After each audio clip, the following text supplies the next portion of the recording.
All right, day 5, chemical reactions, single replacement. Let's define it. Single replacement reaction. It's an element in a compound react to form a different element in a compound. So you have something small plus something big reacts to form something small plus something big. So here we go. Element plus a compound yields an element plus a compound. Putting in alphabetical simplicity, we have A plus BC yields AC plus B. Let's take a look at this. A huge hint is these reactions don't always occur, and we're going to show you how. You have to use the activity series sheet. If you don't have one, let me know. A nice trick is like will replace like. Metals always replace metals. Non-metals always will replace non-metals. Okay, so let's look at a reaction here. A metal, lithium, in a compound is replaced by a more active metal. So the metal in the compound specifically is zinc acetate. Zinc is the metal, lithium, zinc. Now, will lithium replace zinc? That's the question. In order to solve this, we have to look at the activity series, and here it is. We have lithium up top, which is the most reactive. Notice how it says listed in order of decreasing. So most reactive on top, on bottom is silver.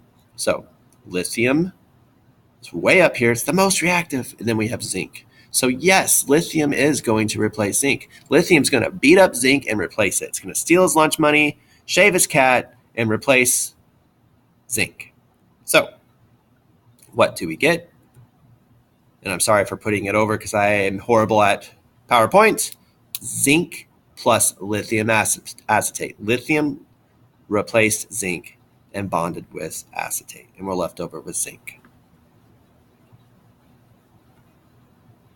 As I already said, lithium is more reactive than zinc. So here's another example. We have copper plus aluminum sulfate. Copper is a metal, aluminum is a metal. Will copper replace aluminum? We're going to have to use our activity series of metals to figure that out. And yes, you will have this on the test.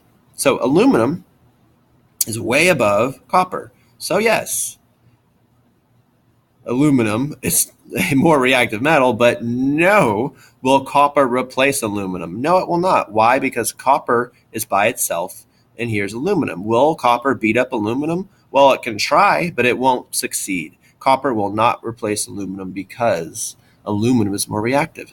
So what do we put? No reaction. Okay? So here's an example of an reaction not occurring for a single replacement because copper is lower on the activity series than aluminum. So copper is less reactive than aluminum, so it will not replace. Let's look at another example. We have lead 2 carbonate plus barium. Notice how you can order these in any way you want. Barium, the single metal, came first here. Will barium replace lead? Barium's a metal, lead's a metal. I'm not sure. Let's look at the activity series. Here's barium pretty high up and lead's way down the bottom. So yes, barium is more reactive than lead. So barium will replace lead. So we get barium carbonate plus lead. Notice how the Roman numerals is gone for lead. You don't have to put the Roman numerals down because lead is just an element now. It's not in a compound. You don't have to show its charge.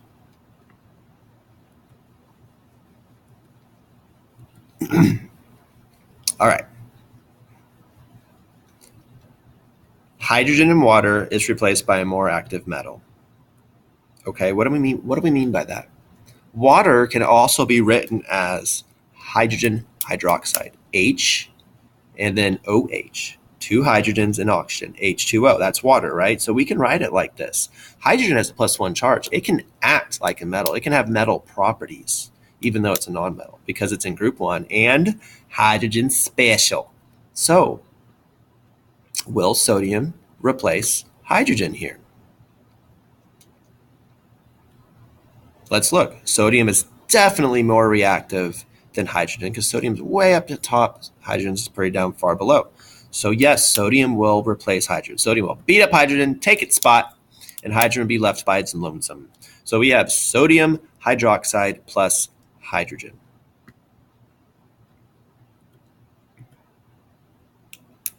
Here's an example of an acid. Now, yes, we didn't teach you names for an acid, but we will definitely give you this form.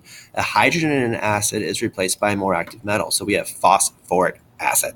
That is just hydrogen phosphate. And if you don't know that, we will give it to you because you're not responsible to know that because we said it would be bonus in Unit 7. So next question is, calcium's a metal. Hydrogen can act like a metal. Will calcium replace hydrogen? Would it single replace? Would a single replacement happen here? I don't know. Let's look. We have calcium on top and hydrogen way down below. So yes, calcium will replace hydrogen with phosphoric acid, or excuse me, with phosphate. So it's calcium phosphate plus hydrogen. So the tip, I didn't flat out say this, but write your acid by putting it into its ionic name. Phosphate is an ionic polyatomic ion, right? And here is hydrogen. Hydrogen phosphate is phosphoric acid. All right, so a non-metal compound is replaced by a more active non-metal. So let's look at an example of that. Remember, like replaces like, so we're only going to look at the non-metals here. We have fluorine and we have iodide. Would fluorine replace iodide? Because they're both non-metals, right? Let's look at our activity series. At the bottom here, we have fluorine on top, iodine on bottom. So yes, fluorine is more reactive. Fluorine will replace iodide. And we get magnesium fluoride plus iodine. Notice how fluorine is over here by itself and it's called fluorine. But when fluorine's in a compound, we keep the metal name the same and then we add I to the ending of fluorine. This is the naming rules back in Unit 7. So if you're not sure with this, you might want to review that. And notice how iodide become iodine because iodide's in a compound. So we retrace the name to ide. But when it's an element just by itself, it goes back to the name of iodine.